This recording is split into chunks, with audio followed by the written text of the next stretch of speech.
shook in the world. Meghan Markle becomes president because of future political mysterious in the US. Well, Gloria, it seems as though you and I will be taking a trip to DC together soon. With those words, uttered during an in-conversation piece for Vogue with Gloria Steinem reflecting on the Supreme Court decision overturning Roe v. Wade, Meghan Markle has once again triggered speculation that she could be contemplating a new act in her life, this time as a full-on political activist. It was perhaps unfortunate timing by Meghan that she chose to do the interview just days before the well-known date on which the royal accounts were published. A usually dry event made unusually interesting this year as the palace had reneged on an earlier promise to publish a report into alleged bullying by Meghan when she was a working member of the royal family living in Britain.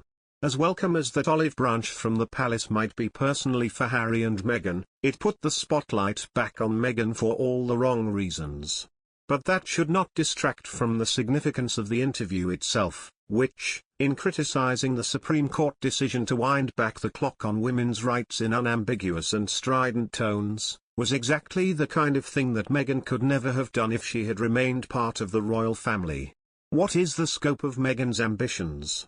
One of her chief naysayers, Dan Wharton, writing in the Daily Mail, quoted one of her close aides as telling him, "While Meghan was still a member of the royal family, I am now convinced there is something bigger going on here, an eventual plan that involves running for office in America." The courtier confided in a moment of frustration about claims of their principal's increasingly uncontrollable behavior. "She's obsessed with US politics. I think we're, the royal family, now just a stepping stone to something she considers far more important and attractive." But Wharton says these political ambitions could be scotched if the nature and extent of the bullying allegations against Markle, which the palace has indicated it wants to bury forever and ever surface.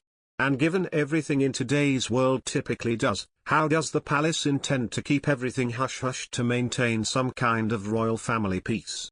Speaking of Harry's family, the kind of intervention Meghan made this week is completely shut off to that other notably opinionated royal, Prince Charles.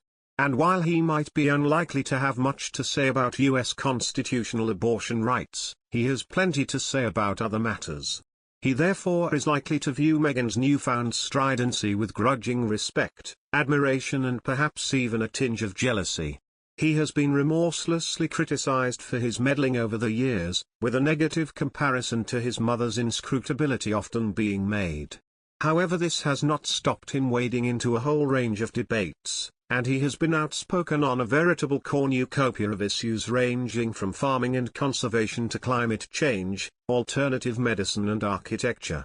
He is not going to just suddenly shut up when he becomes king, a friend of Charles told the Daily Beast. The friend added that Charles can become frustrated by what he perceives as the shackles his role imposes on his ability to speak and act freely on issues he feels passionately about. Whereas Charles voices his opinions privately, before they become publicly known, Meghan gave very public voice to what millions of other people are saying publicly and privately, that the ruling was a blueprint for reversing rights. The ruling is a signal about the future of same-sex marriage, contraception access, and many fundamental rights to privacy. It feels like the tip of the iceberg and is part of why people feel so scared. Asked if women's rights were an issue she wanted to tackle, Meghan said, "Absolutely. Being home, seeing what's happening in our country and feeling energized and motivated, if this is the type of legislation that we need pushed through, then this is a moment that I am absolutely going to show up for. Not just because it's what we need as women, but it's what we need as people."